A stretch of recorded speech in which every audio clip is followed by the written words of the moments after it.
ಕೊಲ್ಲೂರು ಶ್ರೀ ಮೂಕಾಂಬಿಕಾ ಪೀಠ ಆದಿಗುರು ಶಂಕರಾಚಾರ್ಯರಿಂದ ಸ್ಥಾಪಿತವಾಗಿರುವ ಪ್ರಸಿದ್ಧ ಕ್ಷೇತ್ರ. ಇದು ರಾಜ್ಯ, ಹೊರ ರಾಜ್ಯದ ಸೆಲೆಬ್ರಿಟಿಗಳ, ರಾಜಕಾರಣಿಗಳ, ವಿಐಪಿ ಮತ್ತು ವಿವಿಐಪಿಗಳ ಅಚ್ಚುಮೆಚ್ಚಿನ ಕ್ಷೇತ್ರ. ಇಲ್ಲಿಗೆ ಭೇಟಿ ನೀಡಿ ಶ್ರೀದೇವಿಗೆ ಪೂಜೆ ಸಲ್ಲಿಸಿ ಚಂಡಿಕಾ ಹೋಮ ನೆರವೇರಿಸಿದ್ರೆ ಎಲ್ಲ ವಿಘ್ನಗಳು ನಿವಾರಣೆಯಾಗುತ್ತವೆ ಎನ್ನುವ ನಂಬಿಕೆ ಇದೆ. ಹಾಗಾಗಿ ಇಲ್ಲಿಗೆ ಬರುವ ಭಕ್ತರು ತಾಯಿ ಮೂಕಾಂಬಿಕೆಗೆ ನಗದು ಅರ್ಪಿಸುವುದು ಮಾಮೂಲಿ. ದೇವಳದ ಆದಾಯವನ್ನೇ ಖರ್ಚಿನ ದಾರಿಯಾಗಿಸಿಕೊಳ್ಳಬಹುದು ಎಂದು ಅರಿತ ದೇವಳದ ಶಿವರಾಮ ಮಡಿವಾಳ ಜೊತೆಯಲ್ಲಿ ದೇವಳದ ಕಂಪ್ಯೂಟರ್ ವಿಭಾಗದಲ್ಲಿ ಕೆಲಸ ಮಾಡುತ್ತಿದ್ದ ಗಂಗಾಧರ ಹೆಗ್ಡೆ, ಪ್ರಸಾದ್ ಆಚಾರ್, ಗಣೇಶ್ ಪೂಜಾರಿ ಹಾಗೂ ನಾಗರಾಜ್ ಶೇರಿಗಾರ್ 2016ರಲ್ಲಿ ಕೊಲ್ಲೂರಿನ ಶ್ರೀ ಮೂಕಾಂಬಿಕಾ ದೇವಸ್ಥಾನದ ಲಾಕರ್ನಿಂದ ಲಕ್ಷಾಂತರ ಮೌಲ್ಯದ ಚಿನ್ನಾಭರಣ ಯಾಮಾರಿಸಿದ್ರು. ರಾಜ್ಯ ಹಾಗೂ ಹೊರ ರಾಜ್ಯದ ಭಕ್ತಾದಿಗಳ ಆರಾಧ್ಯ ದೇವತೆ ಶ್ರೀ ಮೂಕಾಂಬಿಕೆಗೆ ಹರಕೆ ರೂಪವಾಗಿ ಭಕ್ತರು ಕಾಣಿಕೆ ಅರ್ಪಿಸುವುದು ಹಿಂದಿನಿಂದಲೂ ನಡೆದು ಬಂದ ರೂಢಿ. ಮೂಕಾಂಬಿಕೆ ದೇವಸ್ಥಾನದಲ್ಲಿ ಕಾಣಿಕೆ ಅರ್ಪಿಸಲು 2 ವಿಧಾನಗಳಿದ್ದು, ಕೆಲವರು ಹುಂಡಿಯಲ್ಲಿ ನೇರವಾಗಿ ತಮ್ಮ ಕಾಣಿಕೆ ಅರ್ಪಿಸಿದರೆ, ಕೆಲವರು ಸೇವಾ ಕೌಂಟರ್ ನಂಬರ್ 1ರಲ್ಲಿ ಆಭರಣಗಳನ್ನು ಕಾಣಿಕೆಯಾಗಿ ನೀಡುತ್ತಾರೆ. ಕೌಂಟರ್ನಲ್ಲಿ ನೀಡುವ ಕಾಣಿಕೆಗೆ ಸ್ವೀಕೃತಿ ರಶೀದಿ ನೀಡುವ ಕ್ರಮವಿದೆ. ಆದರೆ ತಾವು ನೀಡಿದ ಕಾಣಿಕೆಗಳಿಗೆ ರಸೀದಿ ಪಡೆದುಕೊಳ್ಳದೆ ಇರುವ ಹಲವು ಭಕ್ತರನ್ನು ಕೌಂಟರ್ ನಂಬರ್ 1ರಲ್ಲಿ ಕೆಲಸ ಮಾಡುತ್ತಿದ್ದ ಶಿವರಾಮ ಹಾಗೂ ಆತನ ಗ್ಯಾಂಗ್ ಗಮನಿಸಿ ಈ ಕೃತ್ಯ ಎಸಗಿತ್ತು. ಒಟ್ಟು ತೂಕ 3 ಕೆಜಿ 172 ಗ್ರಾಂ ಚಿನ್ನ ದೇವಳದಿಂದ ಈ ಕದೀಮರು ಕಳವು ಮಾಡಿದ್ರು. ಕಳವು ಪ್ರಕರಣ ಬೆಳಕಿಗೆ ಬರ್ತಾ ಇದ್ದಂತೆ ದೇವಳದ ವತಿಯಿಂದ ದೂರು ದಾಖಲಿಸಲಾಗಿತ್ತು.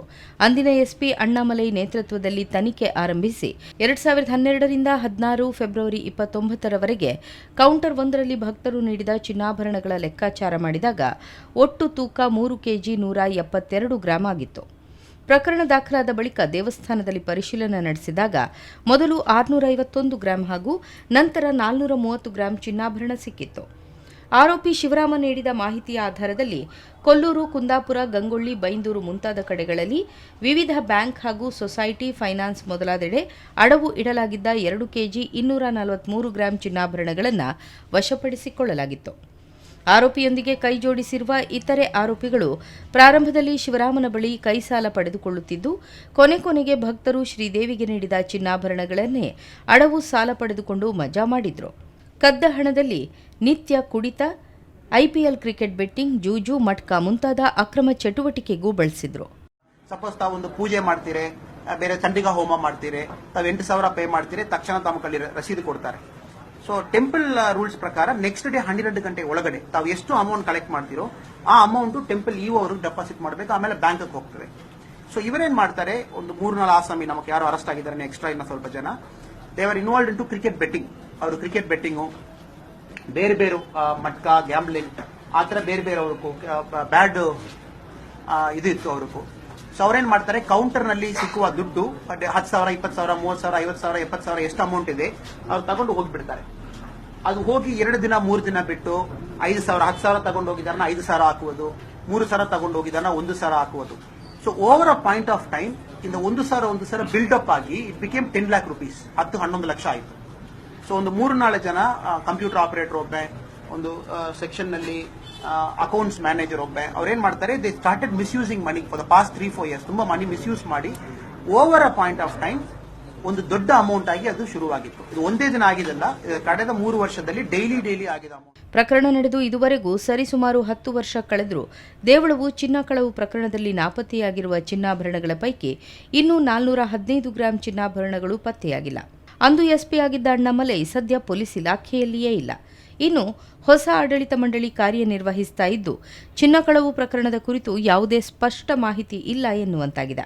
ನನಗೆ ತಿಳಿದ ಹಾಗೆ ಇದು 2015-16ನೇ ಇಸ್ವಿಯಲ್ಲಿ ಆದಂತ ಪ್ರಕರಣ ಅಂತ ಹೇಳ್ತಾರೆ. ಆದ್ರೆ ನಮಗೆ ಒಂದು ನಿಖರವಾದ ಯಾವುದೇ ರೀತಿಯ ಮಾಹಿತಿ ನಮಗಿಲ್ಲ. ಯಾಕಂತ ಹೇಳಿದ್ರೆ ನಾವು 2023ರಲ್ಲಿ 24ರಲ್ಲಿ ಇಲ್ಲಿ ಅಧಿಕಾರ ತೆಗೆದುಕೊಂಡಿದ್ದೇವೆ.